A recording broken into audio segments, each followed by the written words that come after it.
Hello जी। तो कैसे हैं आप लोग? डलहौजी के सफ़र में आप सभी लोगों का ही स्वागत है। ये दूसरा दिन होगा मेरा डलहौजी में। अगर आप फर्स्ट डे गंजी पहाड़ी का ट्रैक आपने नहीं देखा है तो आपसे रिक्वेस्ट रहेगी आप ऐसी ही कुछ वीडियो सीरीज के लिए इस चैनल को सब्सक्राइब जरूर कर लीजिए, जिससे आप लोगों तक मेरी ये वीडियोस इजीली पहुंच सकें।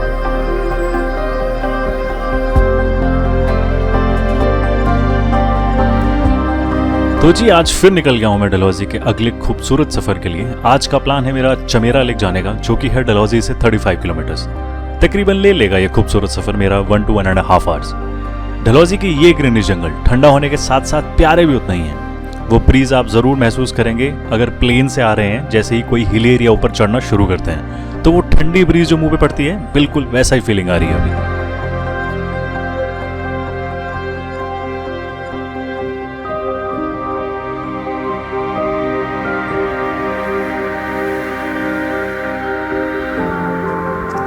चमेरा लेक का आप लोग प्लान कर रहे हैं तो टैक्सीज अवेलेबल रहेंगी मेन मार्केट से ही, और बाकी अपना व्हीकल है तो क्या ही बात है।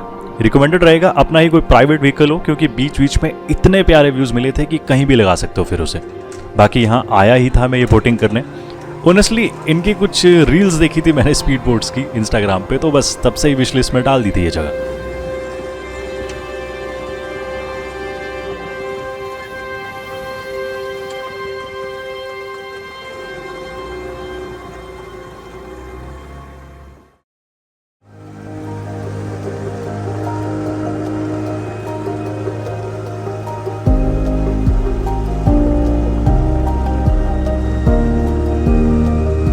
वो थ्रिलिंग स्पीड बोट्स का ऑप्शन कुछ सोच के नहीं लिया मैंने। पहली बात तो स्विमिंग बिल्कुल नहीं आती मुझे, तो वो डर सबसे बड़ा रीज़न है। और दूसरी चीज़ कि काफ़ी कम टाइम ले रहे थे वो लेक को एक्सप्लोर करने के लिए वो स्पीड बोट्स।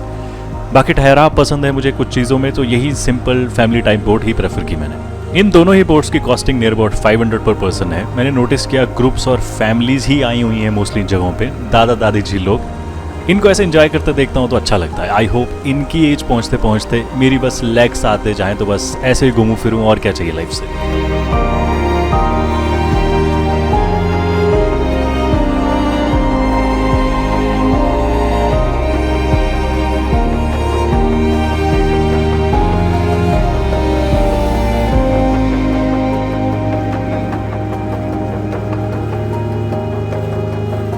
वैरासुल नदी है, वैरासुल। इन दोनों नदियों का बीच में संगम है सेंटर पे। इसकी गहराई है 750 फुट गहरा। जो रावी नदी है वो मणिमेश कैलाश पर्वत से आ रही है, और जो दूसरी नदी है वो सासपास से आ रही है। सासपास से, जहाँ से 120 किलोमीटर आगे है। दोनों साइड में 12 महीने बर्फ रहती है।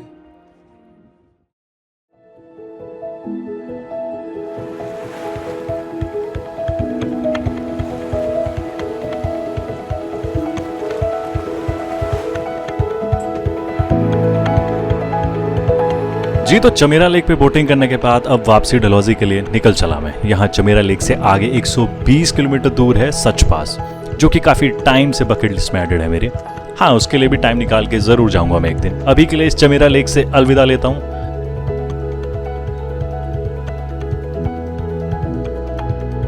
वापसी डलहौजी में आके पंचकुला वाली एक छोटी सी मार्केट है, वहाँ खाना पीना अच्छा मिल जाता है। और साथ ही एक वाटरफॉल भी है, जो मैंने लास्ट वीडियो में बताया था कि यहाँ से भी गंजी पहाड़ी का एक ट्रैक जाता है। तो उस मार्केट में लंच और डिनर का भी प्लान तुम लोग बना सकते हो।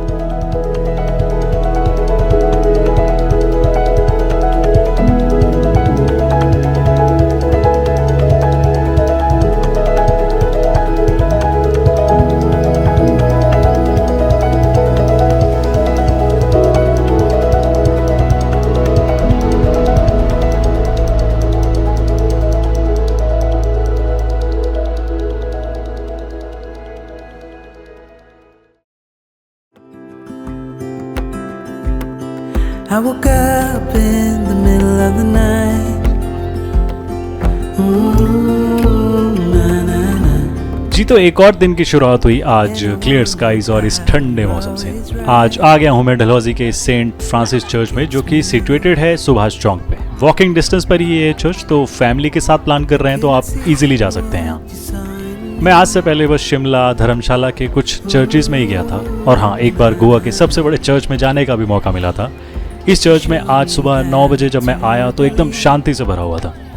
इक्का दुक्का लोग ही दिखे थे मुझे बस यहाँ। हाँ, इसी में अंदर एक स्कूल भी है पीछे की तरफ, जहाँ छोटे बच्चों का आना धीरे धीरे शुरू हो चुका है। Back, I can see you're hiding, waiting for a moment to step. जितना मैंने नोटिस किया, कई मदर्स फादर्स अपने क्यूट छोटे बच्चों को यहाँ छोड़ रहे हैं, और साथ ही साथ पीछे पार्क वाली तरफ इस चर्च के फादर को गुड मॉर्निंग बोलने की प्रैक्टिस जारी है उन छोटे बच्चों की। मैं रिकॉर्ड करना चाहता था वो सब, पर जब तक कैमरे का याद आया मुझे तब तक वो मोमेंट निकल चुका था।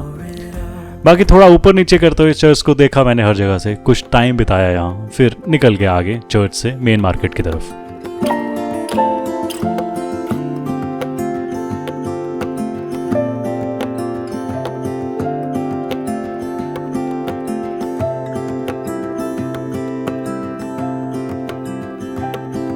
It is hard to share my thoughts. जी, तो ये था सफर मेरा दूसरे और तीसरे दिन का डलहौजी में। आज कवर किया है हमने चमेरा लेक और डलहौजी का ये सेंट फ्रांसिस चर्च। अगले एक दिन का और प्लान है मेरा यहाँ, और इस डलहौजी में वन ऑफ द बेस्ट जगह खजियार जाने का। तो मेरे ऐसे ही कुछ सफर में साथ देना चाहते हैं तो इस चैनल को सब्सक्राइब जरूर कर लीजिए। वीडियो अच्छी लगी तो इसे लाइक, और अपने किसी फ्रेंड या फैमिली को ये जगह रिकमेंड करना चाहते हैं तो उनके साथ शेयर करना ना भूलें। बाकी किसी कंफ्यूजन और क्वेरीज के लिए मुझे इंस्टाग्राम पर रीच आउट आप बेझिझक कीजिए, मैं ट्राई करूंगा आपके डीएम्स का रिप्लाई करने का। बाकी आशा करता हूं आपने वो रेड सब्सक्राइब बटन पे क्लिक जरूर कर दिया होगा। Thank you so much for spending your time with me. Peace out.